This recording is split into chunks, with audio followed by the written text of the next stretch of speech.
Tá mar tíisih tá rangan na Gaeilge ar siúl agin íhanacht, agus gaci healaíne bína rangan ar siúl. Tá sé rangan agus freastal mar deir fólamóirí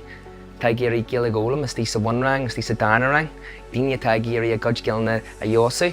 is tí sa bhain rang, is tí sa bhain rang chóra, agus sa rang AS rang taceachta agus an ard rang rangan a learnir a dhéarna seachar daoine tá géirí sibhras na Gaeilge a ólam. Freastal thart fe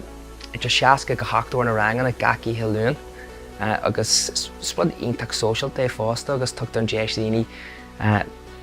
ag deanga go hiisiúil. Bíonn bunaíodh ar siúil san air sa bhag na bhór gach leath agus gach ithe. Bíonn darnáthe bíonn rangan na Gaeilge ar siúil agin, bíonn carthanachta chóra ar siúil agin, agus bíonn rangan an díogarí, éiríonn na seachar daoine tá géirí haceachta eil den na scrúdaithe nó tá sé gáil fan A-level, AS, GCSE agus GCSE Seoladh fásta. Ach ar bhair lei sin, bíonn imeachtaí cinneal special don de phobal na Gaeilge. Déanam dearnaíhil déis na thuairt daoine teachta seach agus gan a bheith freastal rangan ach rudaí sóisialta agus imeachtaí sóisialta a dhéanamh trí bhain na Gaeilge. Mar hampla Sorcaid trí bhain na Gaeilge, carthanachta amhránaíochta,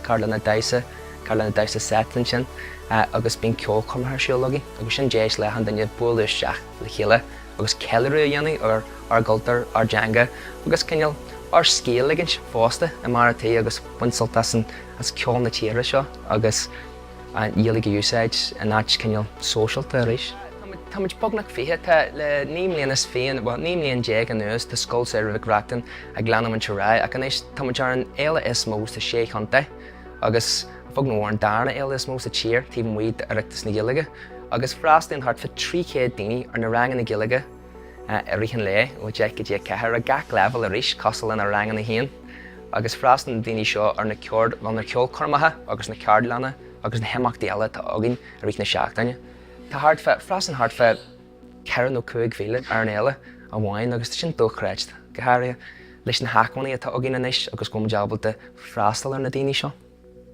Tá an bord agus na daoine as an phobal so it's the aonta sástan seo. Tá aras a Reachtain tá achóirí ionach deanta arnach mar a tíisih nar a hen sibh hard feice sibh na seomraí tá ionach agin an ceistín atá agin agus hall agus na leithrí seir na rudí bagam mar sin agus codjin sé dúine cílíonn sé inis go deabalta freastal ar phobal na Gaeilge agus go dé abalta é dhéanamh mars ceart ceanna scoil na haacmhaí agus na haiseann agin tá na seomraí agin tá an teas a robar ionach. Tá seo na rudí a málann daoine isteach heag na ranganna agus heag na heamachtaí seo agus mar luim in níba luthe tá phobal na Gaeilge si géirí níos mó de réir ceile i dúscoil Feirste agus anéis tá géirí freastal na daoine sin cóthifeachtaach agus mar a bhí muid rian.